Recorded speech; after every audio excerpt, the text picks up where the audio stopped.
Eu vou, eu vou, eu vou, eu vou, pra casa agora eu vou, eu vou, eu vou. Olá, seja bem-vindo a mais uma aula de arte. Eu estava aqui esperando você. E quem não conhece a famosa Branca de Neve e os Sete Anões, o primeiro longa-metragem de animação da Disney lançado em dezembro de 1937. Mas o que será que o longa-metragem de animação tem a ver com a nossa aula de hoje? Porque nós vamos falar sobre desenho e animação. Me acompanhe! Como objetivo, nós iremos conhecer e analisar as técnicas e experimentos ao longo da história criados para dar ilusão de movimento ao desenho. O desejo de pôr uma imagem em movimento não é algo agora recente do final do século XIX, como quando surgiu o cinema. Não, isso vem de muito tempo. Aliás, na história se conta que já 3.000 anos antes, na China antiga, já havia o teatro de sombra, que seria uma ideia de imagens em movimentos. Que tal no final da aula pesquisar o teatro de sombra na China antiga, hein? Pense um pouco comigo. Quando você lê uma história em quadrinhos, como é representado o movimento na imagem? Quando você lê uma história em quadrinho, você tem aquela sensação de que a imagem está em movimento? O que dá essa ilusão? Me acompanhe. Desenho é uma forma de manifestação da arte em que o artista transfere para o papel ou outros suportes imagens e criações da sua imaginação ou do mundo real. Temos tipos de desenhos, entre eles o desenho de memória, que é aquele desenho que a gente faz quando faz lembrando de algo que a gente tem de recordação. A gente costuma chamar isso de desenho de memória. E aquele desenho de narração, que é aquele desenho quando alguém lhe conta uma história e você cria uma ideia do ambiente, dos personagens, e aí você desenha a partir do que você imaginou. O desenho de observação, que é aquele desenho em que você coloca um objeto na sua frente e copia, tenta reproduzir a imagem daquele desenho no papel. E também temos outras formas de reproduzir os desenhos, mas veja que isso também não é novo. Desde os tempos primitivos, a ideia de desenhar já era existente. O que me traz a seguinte pergunta: por que o ser humano sempre foi interessado em desenhar desde o seu princípio? Por que o desenho nos chama a atenção? Vale a pergunta. O desenho então ele é basicamente uma composição bidimensional, algo que tem duas dimensões, constituída por linhas, pontos e forma. Aqui, por exemplo, nós temos um desenho bidimensional. A arte de desenhar, então, é tão antiga quanto a história da humanidade. Desde a pré-história, os seres humanos faziam desenhos nas paredes das cavernas como ato comunicativo e também como ritual mágico para auxiliar na caça. Olha que engraçado, olha que curioso. Lá nos tempos primitivos, na primeira era da Idade da Pedra, o homem pintava nas paredes o animal em que ele iria caçar, porque ele acreditava que aquilo facilitaria no processo da caça. Esse seria um pensamento mágico sobre a ideia de se aproximar do animal que o homem pretendia caçar. Muito curioso. Desde os tempos primitivos, o homem sempre esteve ligado ao mágico. É mais por volta do século XIX, XVIII, XIX, que vai haver uma desconstrução sobre o mítico, o religioso, o sagrado, dando um olhar maior para a ciência. Não que as pessoas deixassem de ter a sua própria crença, mas a ciência ganhou espaço, trazendo clareza ao olhar de muitas pessoas sobre uma ideia que se tinha, e a partir disso se responde de outra maneira. E quando o ser humano resolveu dar movimento para animar o desenho? Aí é que vem o tema da aula. Muito antes das animações cinematográficas, o ser humano tentava transmitir a ideia de movimento por meio de imagens, como eu acabei de dizer no início da aula. Nesta imagem da caverna de Chauvet, é possível observar noções de perspectiva e movimento dos grupos animais. Olha aqui uma pintura rupestre. Se você observar essa pintura, dá a ilusão de movimento. Mas aí eu lhe pergunto, será que o homem daquele momento, daquela época, estava preocupado em dar a ideia de movimento no desenho?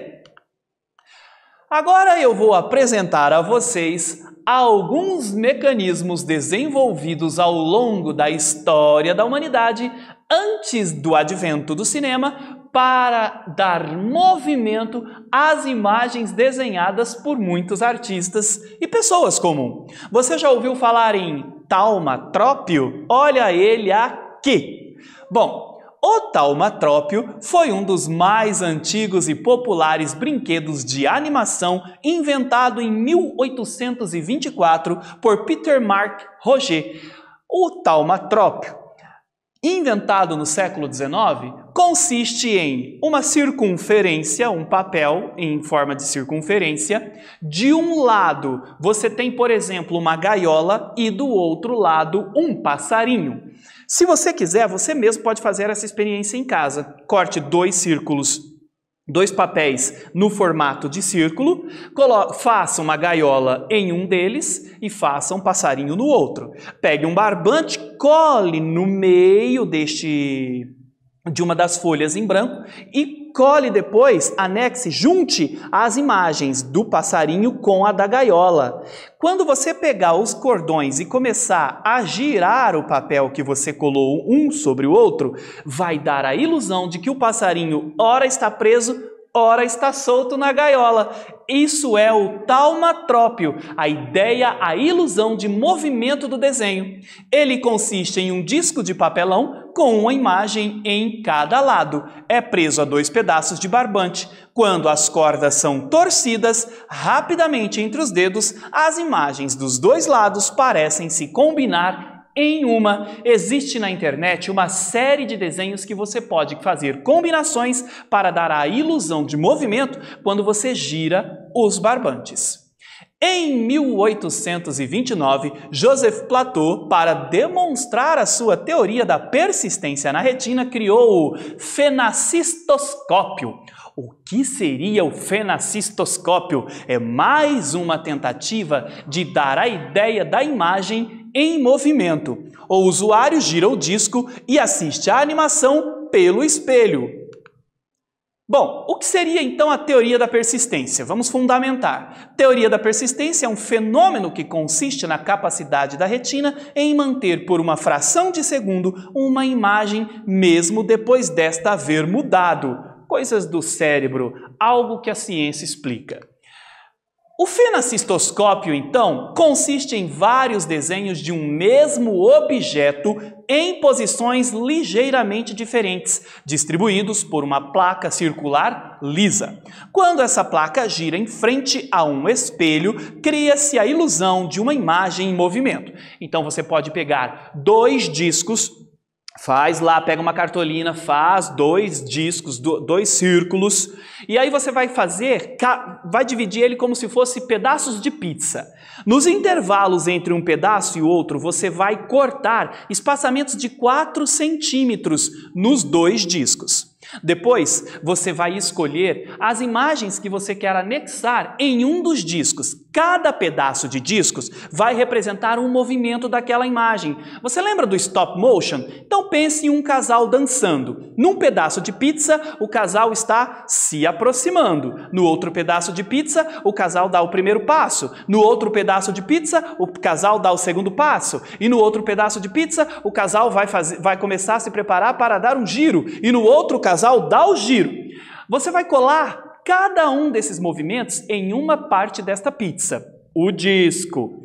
Depois, você vai pegar um palito de churrasco e vai colar entre o disco que você colocou as imagens do desenho e o outro disco que está totalmente em branco. Quando estiver pronto, você vai começar a girar esse disco. O desenho vai ficar na parte da frente e o outro disco em branco vai ficar em frente a você. Quando você começar a girar, você vai ter a ilusão de que o casal está dançando. Olha que legal! Isso é o fenacistoscópio, mais uma ideia desenvolvida para dar movimento às imagens desenhadas. Agora vamos a uma atividade, galerinha. Com relação ao ato de desenhar, quando podemos dizer que o homem começou a se expressar por meio das imagens? Pense e eu já volto.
E aí, galera? Como sugestão de resposta, desde a pré-história, os seres humanos faziam desenhos nas paredes das cavernas como ato comunicativo e também como ritual mágico para auxiliar na caça. Para quem gosta de história, estudar os tempos primitivos, a era dos homens da caverna, é bastante curioso e chama muito a atenção. Continuando, na atualidade também temos a representação do movimento por meio de códigos inseridos na imagem. Observem esta imagem da Mônica se preparando para lançar o coelho dela em quem você imagina? Quem que persegue tanto a Mônica nas histórias da Turma da Mônica? Bom, esses traços, vejam esses traços aqui, ó, estão vendo essas linhas em volta do coelho da Mônica? Tá vendo aqui, gente, ó? Observem estas linhas que são traçadas aqui, ó, nos movimentos dos pés da Mônica. Olha, eles foram inseridos na ilustração e são chamados de linhas cinéticas. O que são linhas cinéticas, professor? São linhas que são feitas para dar a sensação de movimento do personagem. Olha lá, são chamados de linhas cinéticas e auxiliam na representação do movimento e estão muito presentes na linguagem dos quadrinhos. Se você observar, os HQs estão repletos destas linhas cinéticas.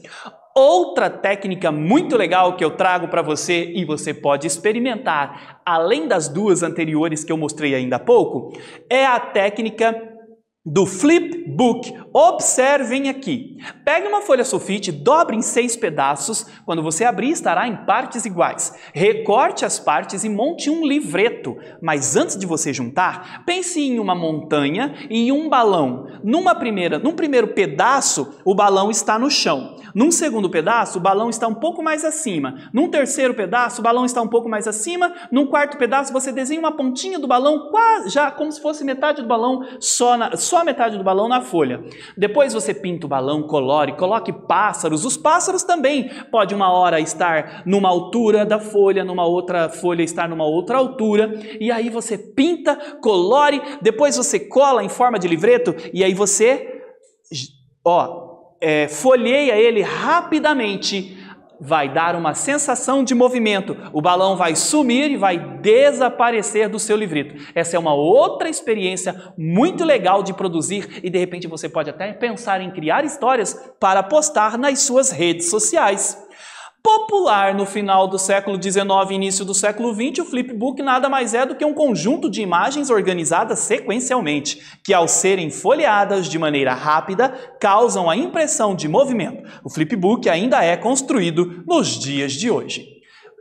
Pessoal, eu vou deixar aqui uma sugestão de atividade para vocês. Um taumatrópio. Primeiro, pegue uma folha de papel e recorte 2 círculos do mesmo tamanho. Depois, crie um desenho que possa ser dividido em 2 partes e trace uma parte em cada círculo. Depois, cole os 2 círculos com o palito ou barbante entre eles, como se fosse um sanduíche. E, para terminar, gire o palito ou barbante e veja o seu desenho se unir virando um só. Lembra que eu já expliquei no início da aula? Pois é, tá aí a prática de como construir na prática o taumatrópio. Você vai pirar e ficar alucinado com essas ideias, essas técnicas que eu trouxe aqui hoje para você dar movimento às suas imagens. Junte a galera aí da escola e produzam a sua história a partir das técnicas que eu trouxe aqui para vocês. Aqui eu trouxe um pouquinho de como o passo a passo, passo 1, passo 2, passo 3, passo 4, mas não se preocupe, no YouTube tem informações a esse respeito também.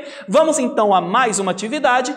Com base nos conteúdos estudados, o que você aprendeu sobre a imagem e o movimento no decorrer da história da arte? Pense e eu já volto.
E aí, galera, viu que legal e curiosa a nossa aula de hoje? Ficam as dicas para você curtir e se aventurar na criação de histórias e colocar as suas imagens em movimento após a nossa aula.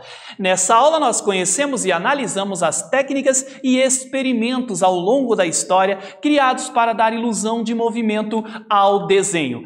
Eu espero que você tenha gostado e até breve!